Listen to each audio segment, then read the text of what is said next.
Je commencerai ce matin par une parabole. Naturellement, lors du récit d'une parabole, il faut nécessairement se concentrer et écouter attentivement, autrement vous manquerez le point.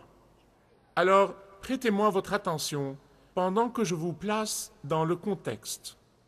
Je veux que vous imaginiez que vous possédez une maison à vendre. Votre situation est critique. Votre avenir tout entier dépend de la vente de cette maison.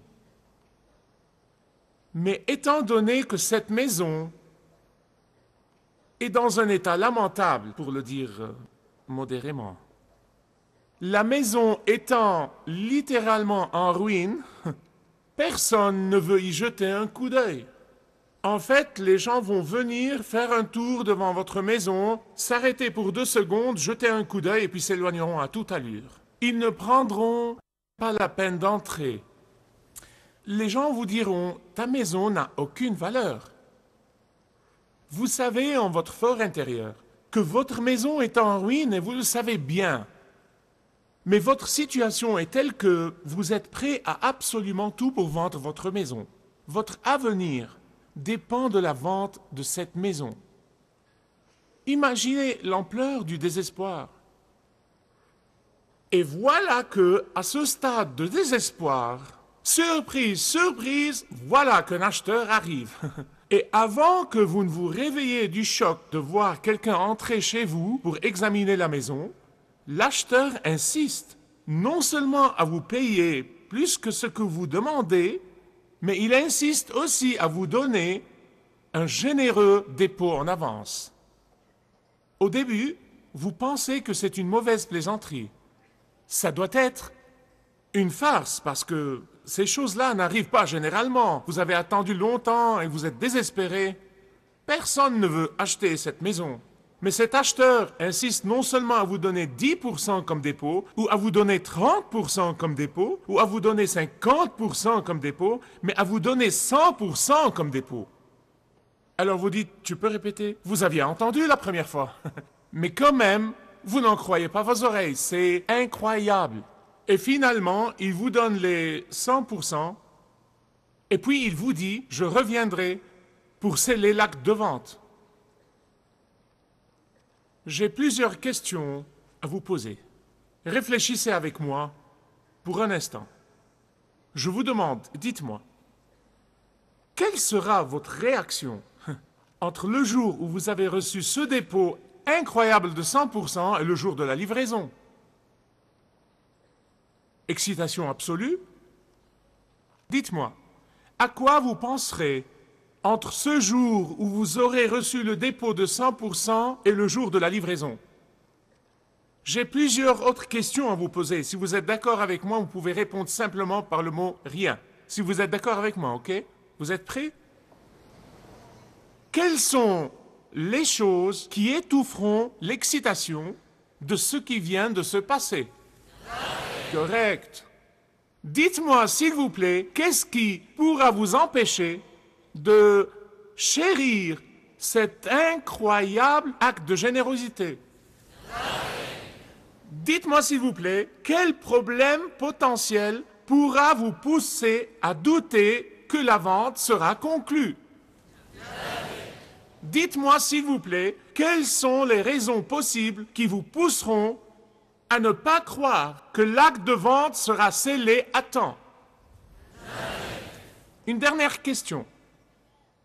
De quelles preuves vous avez encore besoin pour vous assurer que l'acheteur est sérieux au sujet de l'achat de votre maison? Il convient de dire Amen. Assurément, aucune parabole humaine n'est assez bonne pour illustrer le sujet que j'aborderai, nommément la rédemption de Christ. Quoi qu'il en soit, ça fera l'affaire. Parce que pour l'apôtre Paul, ce dépôt de 100% payé pour sa rédemption éternelle grâce à la croix de Jésus-Christ est devenu la pensée dévorante dans sa vie. Le dépôt de 100% qui a été payé par le Seigneur Jésus-Christ sur la croix est devenu essentiellement le dynamisme motivant de sa vie. Car ce dépôt de 100% que le Seigneur Jésus-Christ a payé quand il est mort sur la croix pour l'apôtre Paul est devenu la réalité essentielle de sa vie. C'est ce dépôt de 100% que le Seigneur Jésus-Christ a payé sur la croix qui a doté l'apôtre Paul de patience, de persévérance et de force pour dépasser tous les problèmes accablants de la vie. La semaine passée, nous avons entamé une série de sermons sur les 15 secrets de l'apôtre Paul pour une vie positive. Non pas pour une pensée positive, car la pensée positive est temporaire, au mieux. Le premier secret pour une vie positive, selon l'apôtre Paul, n'est pas uniquement la compréhension et la perception, mais la pratique, jour après jour, du principe que j'appelle l'équation de l'afflux et du flux. Nous avons déjà discuté ce principe. Alors aujourd'hui, j'expliquerai que le deuxième secret pour la vie positive d'après l'apôtre Paul n'est pas uniquement la connaissance, mais la réclamation du dépôt précieux qui vous appartient. Je ne sais pas quel genre de personne vous êtes, mais moi, je ne sais pas comment je me comporterais s'il y avait une personne ou un groupe de personnes qui me harcèlent constamment, sans arrêt. Si ce groupe de personnes était là à constamment vous harceler, vous savez de quoi je parle? Écoutez-moi bien, époux, épouse, enfant, mère, père. Vous savez, parfois, dans la relation entre l'époux et son épouse, quand des différends surgissent, parfois, dans la relation familiale, quand le pardon et l'esprit de Jésus-Christ abandonnent une maison, vous trouverez que chacun des deux parties attend que l'autre fasse une faute, et paf, il vous a eu. Mais je te l'avais dit! Je le savais!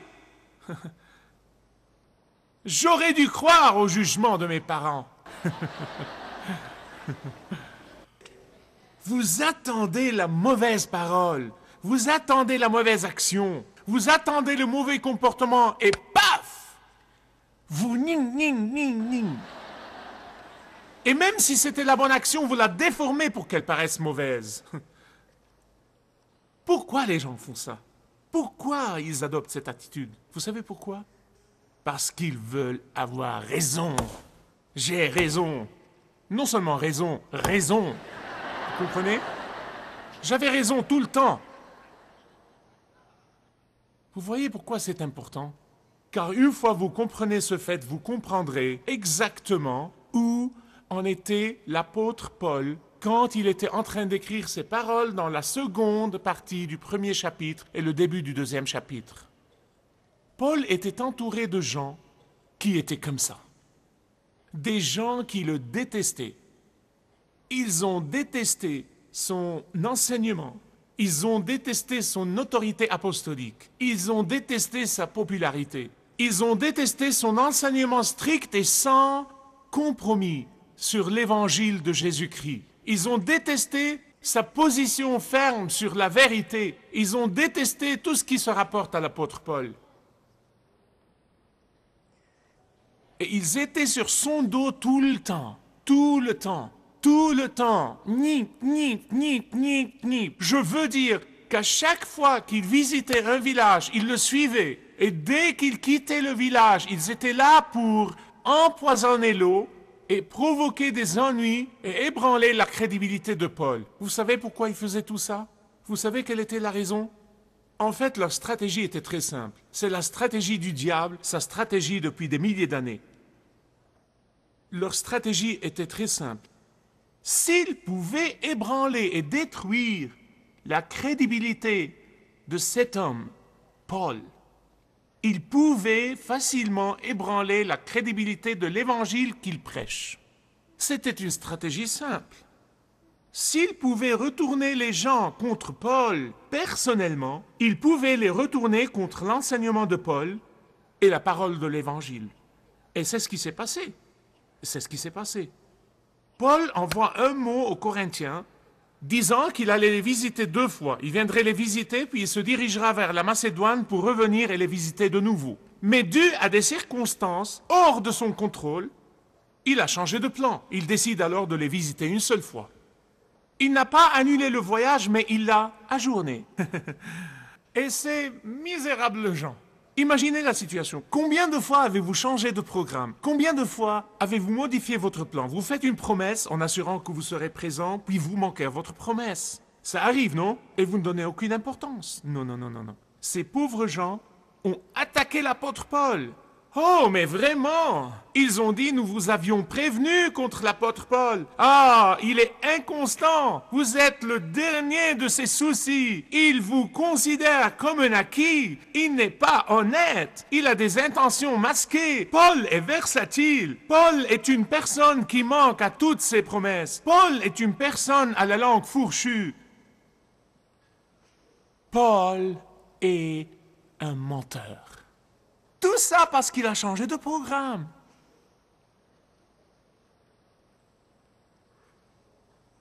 Et c'est ce qu'ils attendaient. C'est l'occasion qu'ils espéraient. C'est réellement le vrai motif de leur critique. Parce que s'ils pouvaient convaincre les gens que Paul a menti en ce qui concerne sa visite et son programme, il serait menteur en ce qui concerne l'Évangile. Maintenant, s'ils peuvent les convaincre que Paul est un homme qui prend des décisions à des fins égoïstes et personnelles, ils pourront alors détruire l'image du Christ suffisant qui est l'essence même de l'enseignement de Paul sur le salut, que le Christ est source de notre salut. Et à ce point-là, ils couronnent tout ça en disant « Ah, du fait que Paul n'est pas fiable puisqu'il a changé de programme, donc son enseignement n'est pas du tout digne de confiance. » C'est leur stratégie. C'est le facteur décisif. Ils n'ont pas aimé la position ferme de Paul sur la vérité de l'Évangile. Ils ont détesté le fait que Paul n'acceptez pas de compromis sur la centralité de Jésus-Christ. Ils ont détesté l'insistance de Paul que Jésus-Christ seul, que la foi seule, que la grâce seule sont la clé du ciel. Ils ont détesté tout ça. Et Paul a compris. Il a su que leur but n'était pas sa personne en elle-même, mais c'était plutôt de saper l'Évangile. Lisons le verset 18. « Aussi vrai que Dieu est fidèle, notre langage avec vous n'est pas oui et non, car le Fils de Dieu, le Christ Jésus, que nous avons prêché parmi vous, Sylvain, Timothée et moi-même, n'a pas été oui et non, mais en lui, ça a toujours été oui. » Avez-vous rencontré des gens qui détestent l'évangile de Jésus-Christ, qui détestent les vérités morales absolues, qui détestent les éthiques chrétiennes, qui détestent la moralité biblique? Ils ne prennent pas l'initiative de dire « nous détestons le christianisme, nous détestons le Christ, nous détestons tout ce qui est dans la Bible ». Vous ne les entendrez jamais dire ça. Mais plutôt ils disent « les chrétiens, ces gens sont tout à fait bornés. Ils sont bigots, ils nagent à contre-courant. Ah, ils veulent contrôler la société. » Et rien n'a changé de notre temps. Malheureusement, parfois, nous les chrétiens devenons victimes de leurs critiques et ou bien nous nous mettons à nous justifier nous-mêmes, assurant leurs critiques et c'est une fausse attitude, ou bien nous prenons la fuite pour nous cacher et nous cessons de prendre une position. Qui aimerait être qualifié de bigot? Bonté divine, c'est le plus grand péché de notre temps, n'est-ce pas? Vous pouvez être adultère ou débauché ou homosexuel ou n'importe quel genre de pécheur mentionné dans la Bible. Ce n'est pas un péché. Oh, mais être politiquement incorrect, ça c'est un péché. C'est un péché. Vous voyez, c'est discréditer les croyants afin de discréditer l'Évangile. Le but de ceci n'est pas d'attaquer les croyants en eux-mêmes, mais l'Évangile. Ils sont contre la vérité de la Bible. Le deuxième secret de Paul pour une vie positive était qu'il n'a pas passé beaucoup de temps à se défendre et à se justifier lui-même. Il n'a pas attaché grande importance à leurs reproches et leurs critiques. Il n'a pas accordé beaucoup d'attention à leur opinion en lui. Bien qu'il ait donné des explications, bien qu'il se soit justifié, bien qu'il ait pris le temps de leur déclarer la vérité, mais il passe vite à leur parler de Jésus-Christ. Comme s'il leur disait « Quoi que vous disiez à propos de moi, et qui est totalement faux au départ, laissez-moi vous dire quelque chose. En Jésus, toutes les promesses de Dieu ont été assurées. En Jésus, toutes les bénédictions de Dieu ont été accordées. En Jésus, le salut est sûr et certain. En Jésus, la joie ainsi que la paix sont possibles. En Jésus et en Jésus seul. Et non pas en vous accommodant à la culture, vous pourrez trouver la vraie force, le pouvoir et la gloire. C'est ce que Paul a dit. Alors, la prochaine fois, quand quelqu'un vient vous attaquer, dites-lui, ok, d'accord, mais laisse-moi te raconter à propos de Jésus. Laisse-moi te parler de Jésus. Laisse-moi te parler de son salut. Laisse-moi te parler du pardon des péchés. Laisse-moi te parler de son amour pour toi. Laisse-moi te parler du don de la vie éternelle qu'il veut te donner gratuitement. Laisse-moi te dire que jamais, jamais il ne te quittera. Jamais il ne te décevra. Jamais il ne te laissera ou abandonnera. Jamais il ne changera son avis à ton propos. Il désire avoir une relation intime avec toi. Il est le même hier, aujourd'hui et à jamais. L'alpha et l'oméga, le début et la fin. En lui, il n'existe pas une ombre de versatilité. Parlez-lui de Jésus. Amen. Louez Dieu. Alors, le deuxième secret pour une vie positive, d'après l'apôtre Paul, est non seulement se cramponner, mais aussi réclamer le dépôt inestimable. Ce dépôt inestimable, le deuxième secret de Paul pour une vie positive, c'est toujours et en dépit des circonstances, montrer du doigt ce trésor précieux. Le deuxième secret de Paul pour une vie positive est d'être entièrement consommé par ce dépôt de 100%. Le deuxième secret pour une vie positive est de toujours élever Jésus-Christ en dépit de la critique personnelle. Vous aussi, vous pouvez vivre positivement. Quoi que les autres fassent, quoi que les autres disent, quelles que soient vos circonstances personnelles, peu importe contre combien de murs vous pourrez vous heurter, peu importe à combien d'obstacles vous ferez face, le dépôt de 100% est à votre disposition. Et rien et personne ne peut changer ce fait. Rien et personne ne peut vous priver de ce fait. Voilà quelques éclaircissements qui nous viennent de Paul à propos de ce dépôt. Premier point, écoutez ce qu'il dit. Dieu est celui qui vous a donné ce dépôt de 100%. Pas votre mari ou votre épouse ou votre ami. C'est Dieu qui vous l'a donné. Pas votre voisin ni votre collègue. C'est Dieu qui vous l'a donné. Pas votre mère ni votre père. Non, non, non. Dieu est celui qui vous l'a donné. Écoutez ce qu'il dit. Il dit, Dieu nous a fermis dans le Christ. Vous savez ce que cela veut dire? Ça veut dire que rien ni personne ne vous privera de ce dépôt. Le deuxième point, très vite. Avec le dépôt de 100%, Dieu a donné l'onction aux croyants. Chaque croyant en Jésus-Christ, le jour où il s'est engagé à suivre, a reçu l'onction du Saint-Esprit de Dieu. Car le mot onction veut dire mettre à part ou mettre de côté. Le mot onction veut dire être équipé. Le mot onction veut dire être autorisé. C'est ça le sens du mot. Et si tu es en Jésus-Christ, tu es équipé et autorisé à être un ambassadeur du Seigneur Jésus-Christ. Et t'ont été remis par Dieu lui-même. Je passe vite au troisième point. Avec ce dépôt de 100%, Paul a dit que Dieu vous a marqué d'un sceau. Dieu a marqué le croyant d'un sceau. Les rois autrefois possédaient une bague ou un sceau. Je parle d'une vraie bague qui est dotée d'un grand truc rond comportant normalement sa signature et qui est fabriquée normalement d'or. Cette bague est reconnue comme étant le sceau du roi et elle est accordée à une personne en qui le roi a une confiance totale et lui confierait même sa vie pour agir au nom du roi. Et ici, l'Esprit Saint de Dieu a été autorisé de porter le sceau du roi. Et d'habitude, on prend cette signature, ce sceau ou ce cachet, et on le perce dans de la cire chaude afin de cacheter ou sceller un document, ou bien pour déclarer la propriété du roi, afin de proclamer que ce document appartient au roi. Et ici, l'apôtre Paul dit, « Nous sommes marqués par le sceau du roi, déclarant notre appartenance à lui, toujours et à jamais. » Le quatrième point, rapidement. Paul dit que le dépôt de 100% garantit votre héritage. Il garantit votre héritage.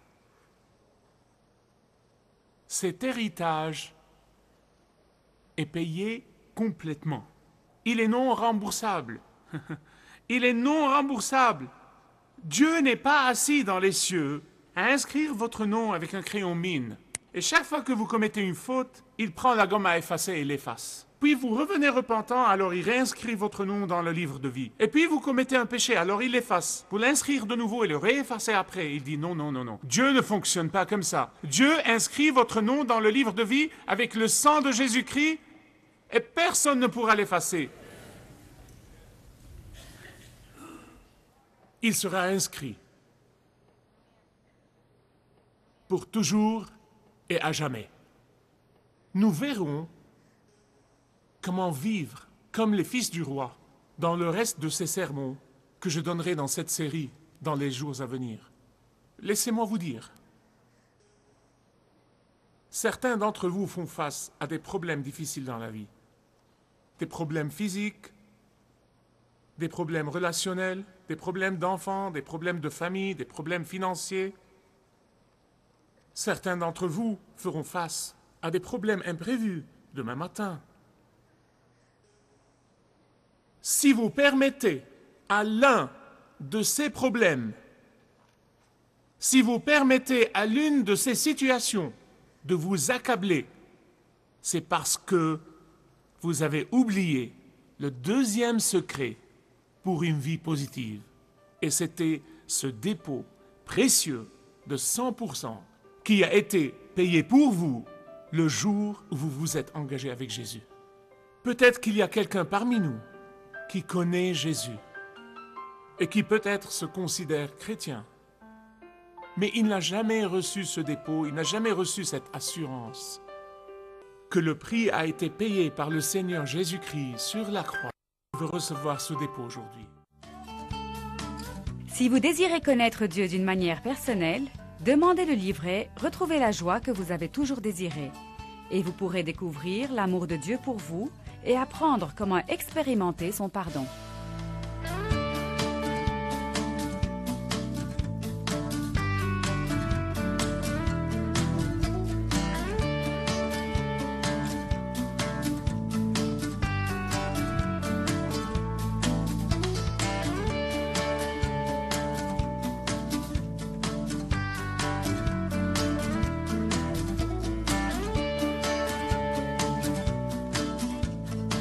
Si vous avez une relation personnelle avec Dieu et vous êtes intéressé à marcher plus intimement avec lui, demandez le livret « 7 pas sur le chemin de la foi » qui vous guidera dans une relation plus profonde avec votre Père Céleste. Demandez votre livret gratuit.